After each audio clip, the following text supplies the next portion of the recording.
શું રજૂઆત કરવા આવ્યા? નમસ્તે, ઉત્સવ પંડ્યા, નગર મંત્રી, અખિલ ભારતીય વિદ્યાર્થી પરિષદ. આજરોજ એબીવીપી દ્વારા આઈટીઆઈ કોલેજમાં વિવિધ વિષયોના માટે આવેદનપત્ર આપવામાં આવ્યું, જેમાં ફાયર એક્સટિંગ્યુશરના ફાયર સિલિન્ડર બધા એક્સપાયર થઈ ગયા છે 4 મહિના ઉપરથી. 1% પણ બાથરૂમમાં સ્વચ્છતા નથી. બધા જ નળો જે પહેલા માળથી 5મા માળ સુધી બધા જ બંધ છે અને પ્રિન્સિપલ સાહેબ કોલેજમાં ઉપસ્થિત હોતા જ નથી એવું વિદ્યાર્થીઓ દ્વારા જાણવા પણ મળ્યું છે. અને છેલ્લા 3 દિવસ માટેનું અલ્ટિમેટમ આપવામાં આવ્યું છે.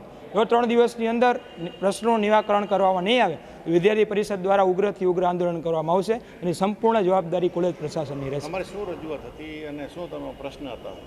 પ્રશ્ન જે છે આ બધી ટૂંકમાં જે 3 પ્રશ્ન છે. ફાયર એક્સટિંગ્યુશરના સિલિન્ડર એક્સપાયર થઈ ગયા છે, બધા જ બાથરૂમ પાણીની જે સમસ્યાઓ છે આ બધાય જે સોલ્યુશન છે, ફાયર એક્સટિંગ્યુશનના નવા સિલિન્ડર લગાડવામાં આવે, બાથરૂમમાં સ્વચ્છતા રાખવામાં આવે અને પાણી છે બધા જ માળોમાં ફરીથી ચાલુ કરવામાં આવે.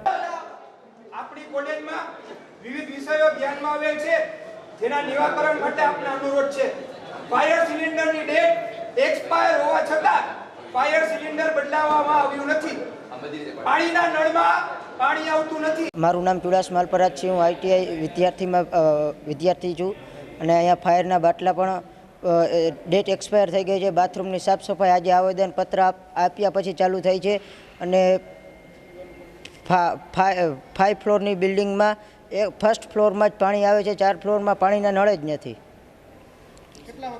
અને વર્ષથી જે સ્ટુડન્ટ તો હજાર ઉપર સંખ્યા હશે અને બધાની તકલીફ જ છે. અને બાથરૂમની સાફ સફાઈ આજે ચાલુ થઈ છે.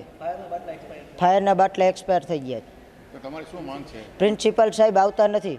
એમને તમારી માંગ શું છે? તમે પ્રિન્સિપલને રજૂઆત કરી છે? રજૂઆત તો કરી છે, પણ પ્રિન્સિપલ સર આવે તો રજૂઆત કરીને અમે. તો તમે કેને કીધું પછી? અહીંયા કોઈ જવાબ જ નથી દેતું અમને, એટલે અમે એબીવીપીનો સહારો લીધો પછી.